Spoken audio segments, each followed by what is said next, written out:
வெற்றிக்கு தேவையான குணநலன்கள். நேர்மை, தொழில் தர்மம், சுய பராமரிப்பு, தன்னம்பிக்கை, அர்ப்பணிப்புகள், சேமிப்பு, பேச்சுவார்த்தை, சுயத்தை விளம்பரப்படுத்துதல், உள்ளுணர்வு. நேர்மை. நேர்மை என்பது எந்த பலனையும் எதிர்பார்க்காமல் சரியான காரியத்தை செய்வதாகும். சரியானவையாக மட்டும் இருப்பதனால் சரியான காரியங்களை செய்யும் ஊழியர்களையே நிறுவனங்கள் விரும்புகின்றன. நீங்கள் ஒரு நேர்மையான நபராக இருந்தால் உங்கள் முதலாளி உங்களுக்கு மதிப்பளிப்பார் மற்றும் முக்கியமான வேலைகளை உங்களிடம் ஒப்படைப்பார். ஒரு நபர் நம்பப்படும் போது அவர் நிறுவனத்திற்குள் முன்னரே அனுமதிக்கப்படுகிறார். தொழில் தர்மம்.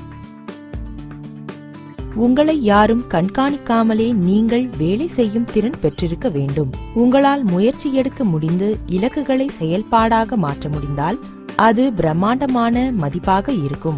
சுதந்திரமாக வேலை செய்யும் உங்கள் திறனை நிரூபியுங்கள். வாய்ப்புகள் திறக்கப்படும்.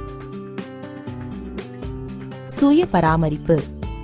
ஒரு ஆரோக்கியமான வாழ்க்கையை பெற்றுள்ள ஊழியர்களையே தரமான தொழில் நிறுவனங்கள் விரும்புகின்றன. உங்கள் குடும்ப வாழ்வையும் கவனித்துக் கொள்ள வேண்டும். ஏனென்றால் வீட்டில் நெருக்கடி ஏற்படும் போது அவை பெரும்பாலும் பணியிடத்திற்குள் வருகின்றன. தன்னம்பிக்கை. இந்த குணத்தை அதிக அளவில் பெற்றுக்கொள்ளுங்கள். இது விரைவாக ஆணவத்தை ஒடுக்கிவிடும்.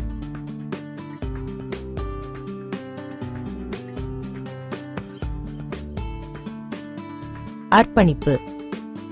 நிறுவனத்தின் வெற்றிக்கு ஊழியர்களிடம் ஒரு அர்ப்பணிப்பு உணர்வு தேவை. நீங்கள் ஒரு ஒப்பந்தத்தில் கையெழுத்திடும் போது உங்கள் ஒப்பந்தத்தின் ஒரு பகுதியை வைத்துக்கொள்ள நீங்கள் உறுதியளித்து இருக்கிறீர்கள் என்று மக்களுக்கு தெரியுமா?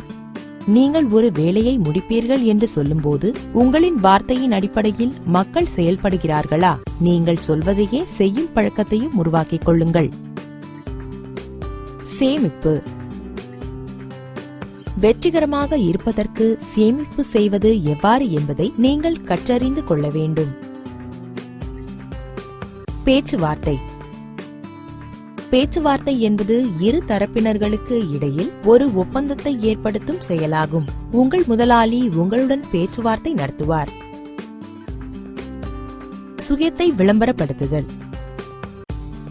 இது நான் நற்பணி செய்கிறேன் என்று மற்றவர்களிடம் சொல்லும் திறனாகும். உங்களுக்கு காண்பிக்கிறேன். சுயத்தை விளம்பரப்படுத்துதல் என்றால் பொய்யை உருவாக்குவது பற்றியது அல்ல.